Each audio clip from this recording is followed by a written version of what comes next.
The first new homebrew Game Boy game coming to the Switch through the GB Archive initiative is Traumatarium Penitent. It's the second game in the Traumatarium series, and in this one we're seeing the world from a first-person perspective. We're traveling around a dark fantasy-style world, and you have to manage your hunger and health points as you explore new areas and fight new enemies. Now, I've seen reviews of this game online saying it's very, very hard. So the second half of this video, I'm going to show you how to play this game, how you get past the first area, and what there is to look forward to in it. But before we talk about Traumatarium, I want to talk about how it is coming to the Switch. And it's coming to the Switch through the GB Archive initiative by Caracal Games. They previously brought 3 other homebrew Game Boy games to the Switch, that being 2021 Moon Escape, the first Traumatarium game, and my game, Ticket Racing 2. So Traumatarium Penitent is the 4th game that they'll bring to the Switch. But the difference with this one is it's in a new engine that allows them to get it to more consoles as well.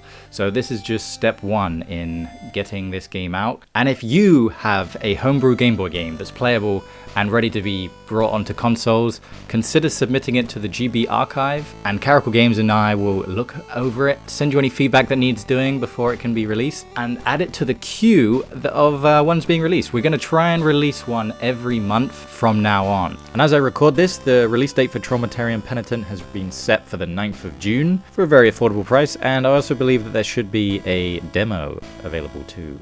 So if you have a Nintendo Switch, consider supporting the archive and the developer by getting Traumatarium Penitent. Traumatarium Penitent is the first game under the GB Archive name, and we just need you to keep applying. The only way people have been able to play our homebrew Game Boy games is in very niche places. If we had publishers, we can put them onto cartridge, and then people who have and want to play on the Game Boy can play it there. And if they want to play it online in browser, then if we have it there, then great. The idea of giving it to consoles is that we can have our brothers and sisters, mums and dads, daughters and family all across the world play it in an official place. And also kind of get it in the history books, right? Once a game's released on a modern console, it's kind of written in history books, which is a cool idea. So I want to show you a bit of gameplay of what it looks like on the Switch here. It's very similar to the first 3 games that were released onto the Switch.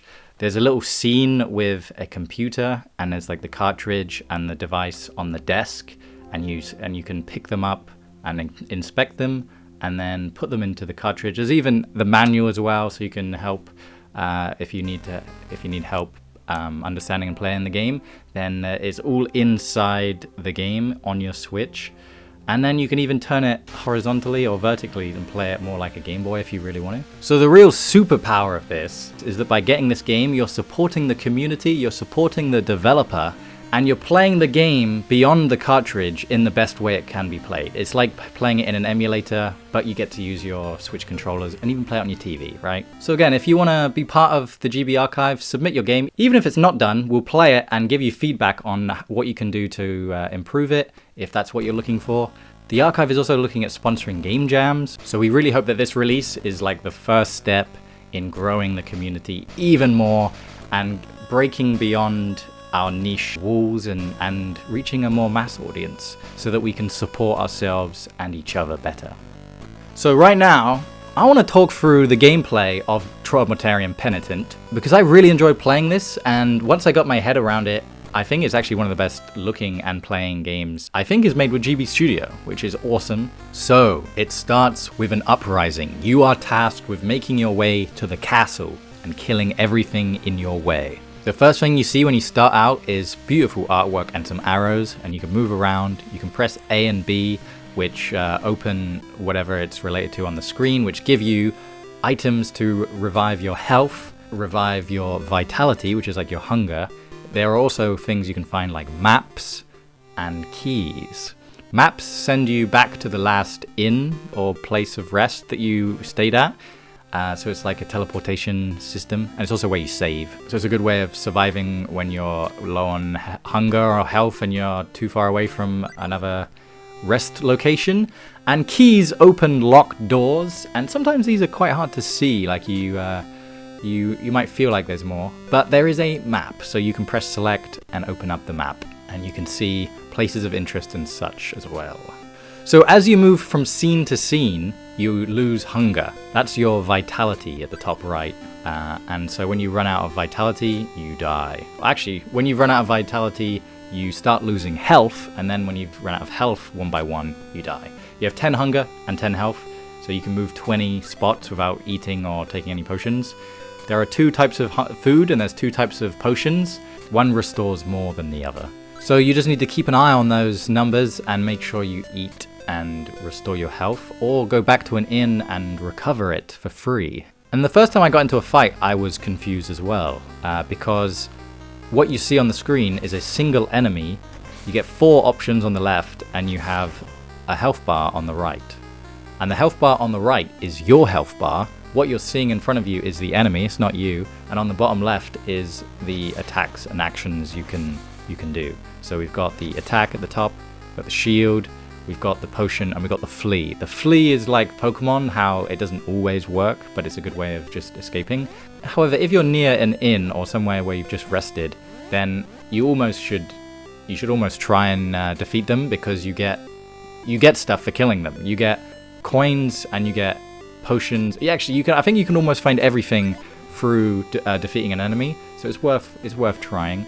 And later in the game, if you've spent a lot of your money, you might have to farm the enemies to get your money back up, so you can buy potions to defeat the bosses with. Because the bosses take a lot of hits, and the shield icon will help you to deflect huge attacks. And the enemies often work in patterns, right?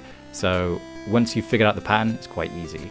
And I do feel like this is more like a puzzle game, how you're managing resources and thinking strategically about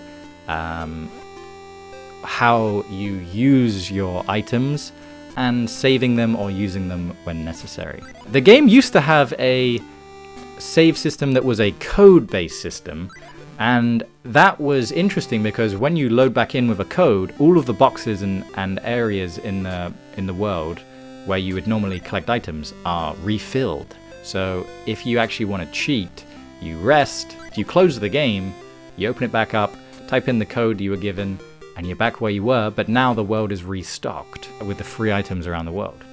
However, in the Switch version, it uses an autosave feature, so you can't do this. But if you do pick up the ROM and you have the version that has the code, there is a way of helping you out if you get stuck. And I need to emphasize as well that there is a map that helps you get around. It's quite easy to memorize the map. It's actually quite fun to memorize it and feel like you know where you are in this world. But I understand that other people online, they didn't seem to realize there was a map. Maybe there was a version without a map, but now there is a map if there ever wasn't.